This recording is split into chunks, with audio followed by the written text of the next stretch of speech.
आता आपल्या आवडत्या मालिकेचे संपूर्ण भाग मालिका प्रसारित झाल्यानंतर लगेचच पाहू शकता फक्त सन नेक्स्ट वर भारतातील प्रेक्षकांसाठी मोफत सेवा. तुम्ही नक्कीच काही ना काहीतरी गोड केलं असेल जेवायला, हो की नाही? म्हणजे अहो खरंच म्हणजे तुम्हाला एकदाही असं वाटत नाहीये का की सुंदरी अशी का वागत असेल म्हणून? नाही, मला मान्य आहे सायली सोबत जे काय झालं ते चुकीचं होतं, सुंदरी चुकीचं वागली, पण ती अशी का वागली? अहो सुंदरी आपल्या घरात येणाऱ्या एका शत्रूला सुद्धा अतिथीसारखं वागवते. का वागली असेल का? आणि याचा अर्थ असा नाहीये की सायली खोटं बोलतीये, पण असं काहीतरी आहे जे आपल्याला दिसत नाहीये किंवा आपण बघू शकत नाहीये. धनंजय नेमकं काय म्हणायचंय तुम्हाला? मारहाण करणं सुंदरीचा स्वभाव नाहीये. कायद्याचं पालन करणारी मुलगी आहे ती, असं चुकीचं पाऊल उचलणारच नाही. पण ती हे सगळं का करत असेल? किंवा तिला कोणतरी हे करायला सांगत असेल, तिच्यावरती कोणतरी असा दबाव आणत असेल, कोणीतरी जबरदस्ती करत असेल किंवा कोणीतरी ब्लॅकमेल करत असेल तिला.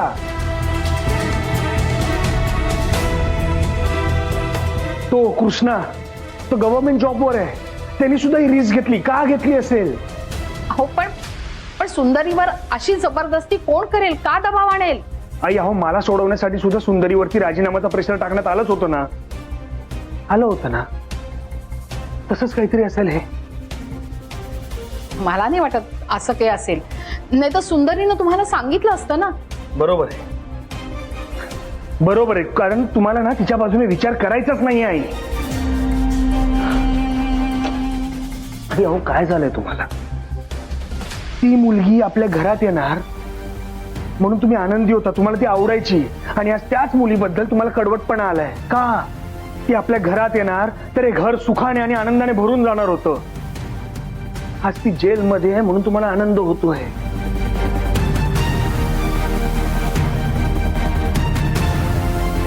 आई सायली आहे ना, तुम्हाला आज आई म्हणते, पण सुंदरी तुम्हाला काय आई म्हणत आल्याने अजूनही म्हणते आई. आई तुम्हाला एक माहिती आहे का, तुम्ही आईसारखे वागत नाही आहात.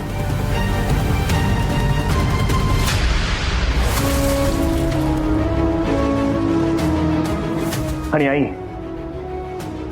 तुम्हाला नसेल विश्वास तिच्यावर, पण मला आहे. मला माहिती आहे सुंदरी निर्दोष आहे आणि तिच्यासाठी मी सगळे पुरावे शोधायला तयार आहे.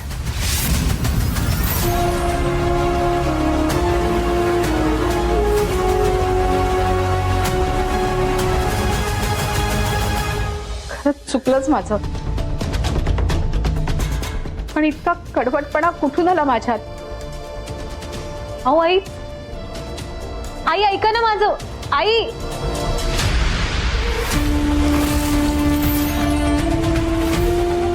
धनंजयला पण पुरावे हवेत. अजून सुंदरी मनातून उतरलेली दिसत नाहीये. खूप चुकीचं आहे, खूप जास्त चुकीचं आहे, आणि सगळ्यात जास्त धोकादायक आहे. धनंजयच्या हाती पुरावे लागण्याआधी मला माझा मायाजाळ पसरावा लागणार आहे पुन्हा एकदा.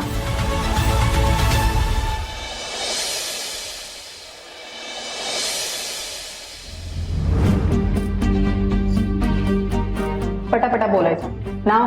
नैना अजित रोकडे.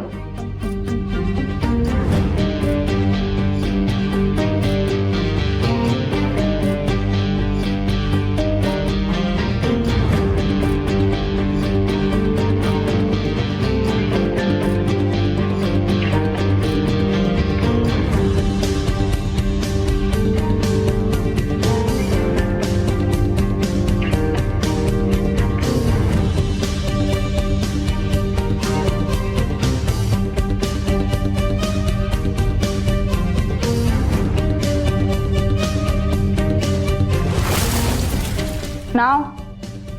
सुंदरी मोहिते.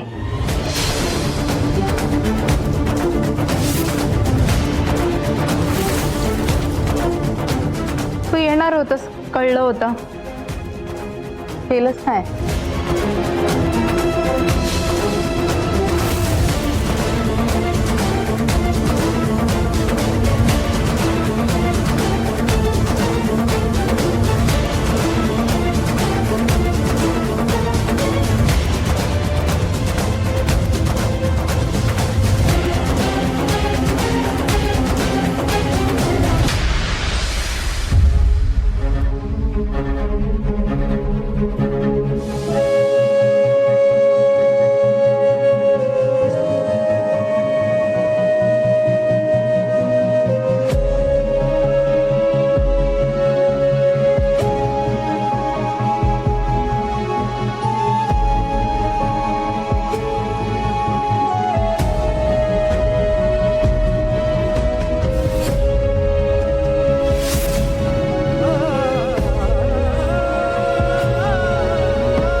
जातो ते पण नाही आठवते.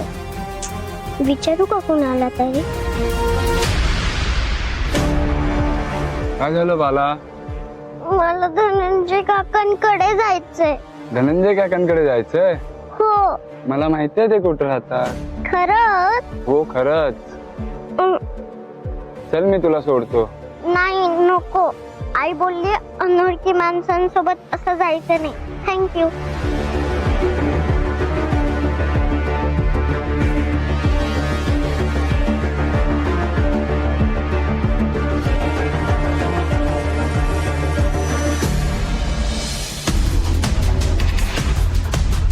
हॅलो, अड्ड्यावर या रे. सावी, सावी, मी सगळीकडे शोधलं, मला कुठेच सापडत नाहीये ती. मी तुम्हाला सांगत होतो मी थांबतो इकडे, सावी सोबत कोणतरी हवं, पण नाही, तुमचा हट्ट घेऊन गेलात मला. अरे पण तिकडे कोर्टात जाणं पण गरजेचं होतं ना. अरे काय गरजेचं होतं इकडे? मामडे बाहेर पण कुठेच नाहीये ती. आदित्य शांत हो, येणार, सुंदरी पण येणार, सावी पण येणार, काळजी करू नकोस. हे बघा, मी काय करायचं काय नाही करायचं प्लीज सांगू नका.